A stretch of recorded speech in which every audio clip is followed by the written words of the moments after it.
بہت سے اذکار لا حول ولا قوت الا باللہ، پورے فہم کے ساتھ کہ کوئی یا اللہ طاقت نہیں ہے نہ گناہوں سے بچنے کی اور شر سے بچنے کی، اور نہ نیکیاں اختیار کرنے کی اور خیر حاصل کرنے کی۔ کوئی دنیا کی خیر ہو، چھوٹی ہو بڑی ہو، تیری توفیق سے حاصل ہوگی، اور کوئی دنیا کا شر ہو، چھوٹا ہو یا بڑا ہو، تیری توفیق سے بچاؤ ممکن ہوگا۔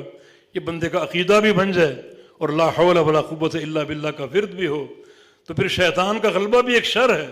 اللہ اس کلمے کی برکت سے اس غلبے سے بچائے گا انسان کو، اور اس کی سوچ کا دھارا شریعت کی طرف منتقل ہوگا۔ اور ویسے بھی نبی علیہ السلام کی حدیث ہے لا حول ولا قوت الا باللہ کنز من کنوز الجنہ، جنت کے خزانوں میں سے ایک خزانہ ہے۔ ایک انسان ایک بار یہ کلمہ پڑھے تو اللہ ایک خزانہ تیار کر کے اس کا جنت میں ڈال دے گا۔ پڑھتے جاؤ، ہزاروں بار پڑھو، لاکھوں بار پڑھو، وہاں کوئی کمی نہیں ہے، خزانوں کے ڈھیر لگا دو، بنتے جائیں گے اور بڑھتے جائیں گے۔ اور ایک اور حدیث جامع ترمذی کی، رسول اللہ صلی اللہ علیہ وسلم کا فرمان ہے کہ لا حول ولا قوت الا باللہ باب الجنہ، جو جنت کے 8 دروازے ہیں، کوئی نماز کا دروازہ، کوئی روزے کا اور کوئی صدقے کا، ایک دروازہ اس کا نام ہے لا حول ولا قوت الا باللہ۔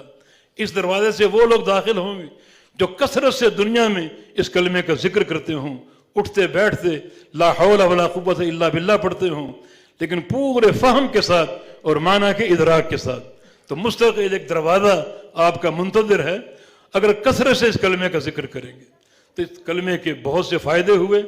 ایک فائدہ یہ کہ انسان اپنے آپ کو اللہ کے ہاتھوں میں دے دیتا ہے کہ میری کوئی ہستی نہیں ہے، میرا کوئی کمال نہیں ہے، میں تیرے ہاتھوں میں ہوں اور تیرے سپرد ہوں، ہر گناہ سے ہر شر سے تو بچائے گا اور ہر خیر تیری توفیق سے ملے گی۔ تو یہ دنیا کا فائدہ کہ اللہ رب العزت اس کے اس عقیدے کی برکت سے اس پر بے پناہ مہربانی کرے گا، جنت کا دروازہ اس کا منتظر ہوگا اور جنت کے خزانے اس کے لیے تیار ہوں گے۔ تو لا حول ولا قوت الا باللہ کے ذکر سے اپنی مجالس کو بھرو، چلتے پھرتے پڑھو، بڑے اس کے فائدے ہیں، بڑا ہی عظیم کلمہ ہے اور توحید کا مرقع ہے، عقیدہ توحید کی، معرفت کی بڑی ٹھوس اور قوی بنیاد ہے۔ اللہ پاک مجھے اور آپ کو توفیق عطا فرما دے۔